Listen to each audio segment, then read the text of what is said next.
Қайырлы күн, құрметті көрермен. Полиглот жобасының кезекті қонағы Қаз білім ұлттық лицейінің оқытушысы Гүлмира Серікқызы.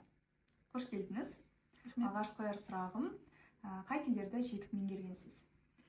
Мен қазақ тілін, орыс тілін, ағылшын, түрік және неміс тілдерін жақсы білемін. Жақсы. Тілге деген қызығушылығыңыз ең алғаш қашан пайда болды? 5-ші сыныпта менде ағылшын тілі мұғалімі өте керемет болды. Ол мен осы ағылшын тіліне деген махаббатымды ашты. И соның арқасында мен ағылшын тілі мұғалім болдым. Жақсы, ұстазыңыздың жолын қудыңыз, иә? Жақсы, ал түрік тілін қалай меңгердіңіз? Мен СДУ деген университетте оқыдым. Ол жерде қандай мамандықта оқысаң да бір жыл сен түрік тілін оқу керексің.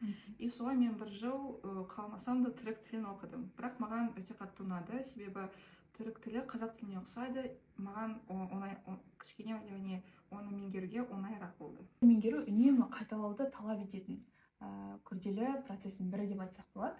Жалпы сіз күнделікті өмірде қанша уақытыңызды жұмсайсыз? Осы тілдерді қайталап отыруға, меңгеруге, әрмен қарай өз деңгейіңізді дамытуға.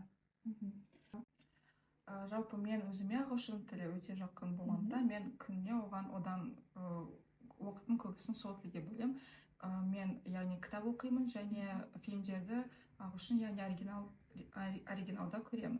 Оған күніне бір 2-3 сағаттай бөлемін. Ал қалған тілдеріне мен аптасына бір 2-3 рет қайталап отырамын. Тоже бір фразаларды, тіркестерді, я сосын А1, А2 деңгейдегі сериал, фильмдерді бар деңгейі оңай сериалдары, фильмдерді мен сол тілдерде көремін. Жақсы.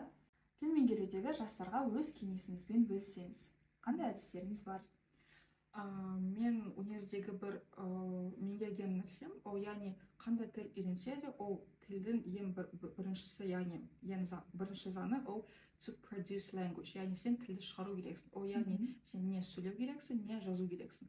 Сондықтан менің айтатын кеңесім, ол яғни қандай деңгей болса да, алғашқы, яғни elementary level болса да, сен сөйлей беру керексің. Солай үйтіп сөйлеп, қате болса да, бәрібір кішкене осылай сөйлеп біртіндеп сен үйренесің. Жаттығасың, иә? Жақсы.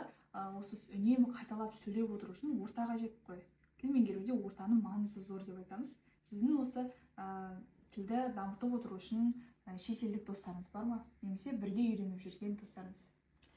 Иә, мен университетте оқығанда мен бір Түркиядан келген бір досым бар.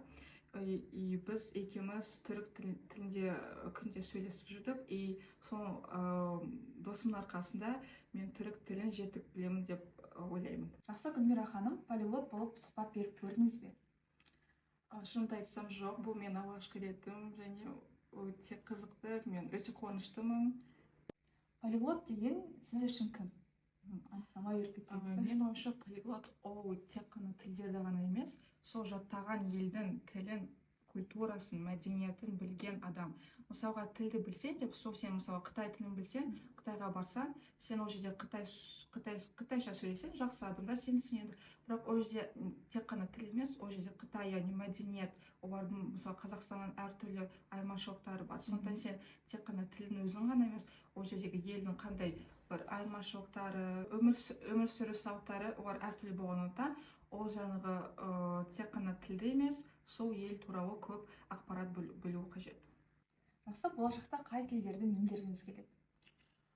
Мен жалпы Аркен мұғалім сияқты кәріс тілін үйренгім келеді. Себебі мен сол кей-поп, кәріс мәдениетіне өте жақынмын, дорама көп көремін, олардың сол группаларды тыңдаймын.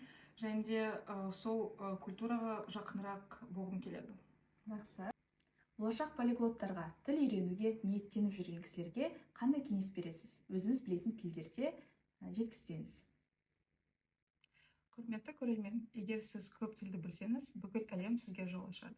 Зрители, я желаю вам никогда не сдаваться и учить языки, ведь это откроет вам двери на многие возможности. Good morning, dear audience. I wish you to never give up and learn languages, as it will allow you to reach a lot of achievements. Guten Tag, wünsche dir, dass du nur vorwärts kommst. Viel Glück. Günaydın. Б. Sadece ileriye gitmeni dilerim. İyi şanlar. Шынды жауабыңызға рахмет, Гүлмира ханым. Бүгінгі жобамызды Халел Досмұхамед мына сөздермен қорытындыласақ.